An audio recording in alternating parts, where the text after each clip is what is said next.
श्री शिवाय नमस्तुभ्यम। मैं मीनाक्षी त्रिपाठी अपराजिता 99 से। आज सावन का बहुत ही प्यारा सा महीना आरंभ हो चुका है। बहुत ही प्यारा सा दिन चल रहा है।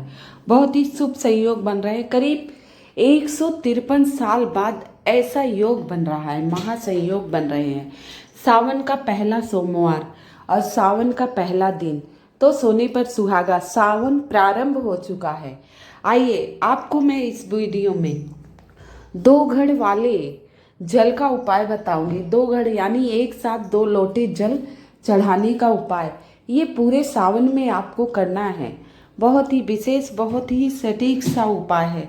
ताओ सावन के महीने में कैसे 2 घड़ जल चढ़ाते हैं। ये हर तरह की मनोकामना पूर्ण करने के लिए, हर बीमारी को दूर करने के लिए। साल में एक बार ही ऐसा मौका आता है, सावन का महीना, जो पूरा महीना आप लोग उपाय पूजा पाठ करके भगवान भोलेनाथ को प्रसन्न कर सकते हैं। हर मनोकामना अपनी पूर्ण कर सकते हैं। तो आइए पहले उपाय की तरफ चलते हैं। हमें जल चाहिए 2 लोटा। ध्यान रखिए, आपके घर में अगर तांबे का 2 लोटा नहीं हो तो स्टील का भी आप ले सकते हैं, और मिट्टी का तो सर्वोत्तम होता है। मिट्टी के 2 घड़ से अगर जल डाला जाए तो सर्वोत्तम होता है। लेकिन मिट्टी का अगर नहीं मिले आपको तो आप स्टील का, तांबे का, पीतल का 2 लोटा ले सकते हैं, या एक एक अलग लोटे हैं, जैसे एक पीतल, एक स्टील, एक तांबा, जैसे आपकी मर्जी हो। और एक बेलपत्र, ध्यान रखना है, एक बेलपत्र लेना है। बेलपत्र जो है खंडित नहीं होना चाहिए, टूटा फूटा नहीं होना चाहिए, साबुत होना चाहिए। ठीक है। अब ये सामग्री लेकर आपको पहुंच जाना है शिव मंदिर। कहाँ? आज सावन का बहुत ही प्यारा सा महीना आरंभ हो गया, भगवान भोलेनाथ के दिन आरंभ हो गए। तो आप ये सामग्री लेकर शिव मंदिर पहुंच जाइए। उत्तर दिशा की तरफ मुख करके, उत्तर दिशा की तरफ आपको मुख करके शिवलिंग के पास आपको बैठ जाना है। उत्तर दिशा की तरफ मुख करके, कहाँ मुख करके? उत्तर दिशा की तरफ मुख करके बैठ जाइए। बेलपत्री आप चढ़ाएंगे। डंठल जो होगा माता अशोक सुंदरी की तरफ। ठीक है, डंठल कहाँ होगा? माता अशोक सुंदरी की तरफ। और जो बड़ी पत्तियाँ आपकी तरफ होंगी। तो हम ये श्री शिवाय नमस्तुभ्यम का जाप करते हुए ये बेलपत्री हम शिवलिंग पर चढ़ा दिए। ठीक है। अब हम जल लिए हैं। अब जल लेकर अपनी मनोकामना कह दीजिए, जो आपकी समस्या हो, जो भी परेशानी हो वो कह दीजिए। अब इसके बाद धीरे धीरे सारा जल एक साथ बेलपत्री के ऊपर से डालते रहिए। श्री शिवाय नमस्तुभ्यम, श्री शिवाय नमस्तुभ्यम, श्री शिवाय नमस्तुभ्यम, श्री शिवाय नमस्तुभ्यम।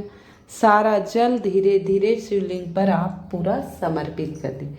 अब जो जलाधारी से जल गिर रहा है वहाँ एक कटोरी लगा लीजिए, या बाद में आप ले लीजिए और रख लीजिए। आते ही पूरे घर के कमरों में छिड़काव कर दीजिएगा। मात्र इतना करने से आपके घर का गृह दोष दूर हो जाएगा, वास्तु दोष दूर हो जाएगा। घर में जो कला चल रही है वो सारी दूर हो जाएंगी। पूर्णतः विश्वास एवं श्रद्धा से करना। सावन का बहुत ही प्यारा सा महीना चल रहा है, बहुत ही सुंदर सा महीना चल रहा है। अब मैं आपको अगला उपाय और बताऊंगी। उस उपाय बताने से पहले आप सभी से निवेदन है, कृपया मेरी वीडियो को लाइक एवं सब्सक्राइब अवश्य कर दीजिएगा। कमेंट में हर हर महादेव लिख लीजिएगा। सावन का पहला सोमवार है। मैं महादेव से प्रार्थना करती हूँ, हे भोलेनाथ, हे देवों के देव महादेव, हे नाथों के नाथ पशुपति नाथ, जो मेरी वीडियो को लाइक सब्सक्राइब एवं शेयर करे, हर हर महादेव लिख दे, मात्र हर हर महादेव लिख दे, उसका सर्वदा कल्याण करना, उसकी सारी मनोकामना अवश्य पूर्ण कर देना। तो ये पहला उपाय मैंने 2 घड़ वाला बताया। ये उपाय आपको पूरे महीने में करना है। नहीं कर पाए तो विशेष तिथियों पे अवश्य कर लीजिएगा, बहुत ही विशेष लाभ होगा आपको। आइए दूसरा उपाय, बहुत ही प्यारा सा उपाय बताएंगे। बहुत ही सुंदर सा उपाय है। इसमें हमें क्या लेना है? 1 कटोरी में दूध। अब दूध की बात आ गई तो तांबे का लोटा यहाँ उपयोग नहीं किया जाएगा। दूध की बात आ गई तो तांबे का लोटा उपयोग में नहीं लाएंगे। अब यहाँ हम स्टील का लोटा ले लेते हैं।